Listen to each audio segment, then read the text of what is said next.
Well, hello there. Today I'm going to do a book review on The Life-Changing Magic of Tidying Up, The Japanese Art of Decluttering and Organizing by Maria Kondo.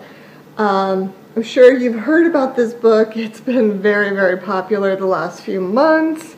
And we read it for a book club a few months ago, but I never filmed the review. And we've got Harley Marley's here who wants to be in on the action today. So, here are some of my thoughts about this book. And our book club had a range of feelings about this. Some hated it, some, there was just, everybody was on a range of feelings. But, I think for me, what I liked about this book is she really encourages you to go by category. So get all your clothes together, go through them all at once, pull all your books together, go through all of those at once. Instead of doing the room by room, drawer by drawer, do by category, and then you're looking at everything that you have at once. And then she has you save your personal belongings until like the end, when you've kind of gone through the process enough, because those are the ones you're going to have the most attachment to. And not personal belongings, I meant like more sentimental items. That's what I meant to say. So her philosophy is hold up each item and ask yourself, does this bring me joy? And she's like, you will be able to tell if it does or doesn't bring you joy. And I think that's really, really true. It's like, ugh, I don't want this. Or, yeah, I'm not ready to let this go yet. For her, it's an energetic and spiritual process.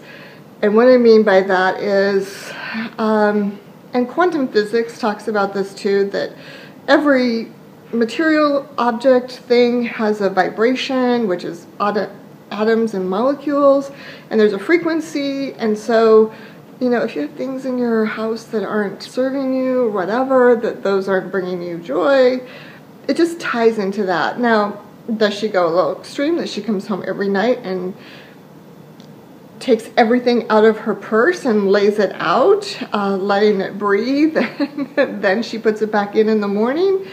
We might think so, but for her that works. And I think it's also interesting to know her backstory. Like, she's been doing this since she was like a young girl. In fact, I'm going to link to a Google Talk below that you can hear her and see her and kind of get a little bit more about her backstory. I felt like the book really gave some really good insights on Japanese culture. It talked about how a lot of people go to classes, well, I've got some notes here, how they attend seminars before work in the morning. And so they gather all these notes and notes and notes, and then they don't do anything with them. So that was pretty interesting.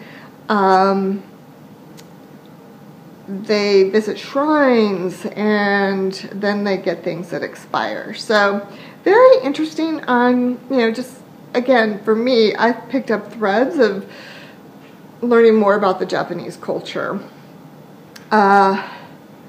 So she has basically, a piece of her philosophy is that we have three approaches that we can take towards our possessions. We can face them now, we can face them sometime, or we can avoid them until we die.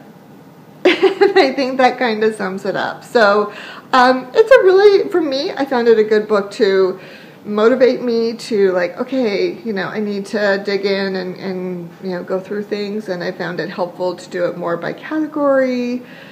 But I'd really like to hear your thoughts on that, so let me know, leave them in the comments below, and until next time, bye-bye.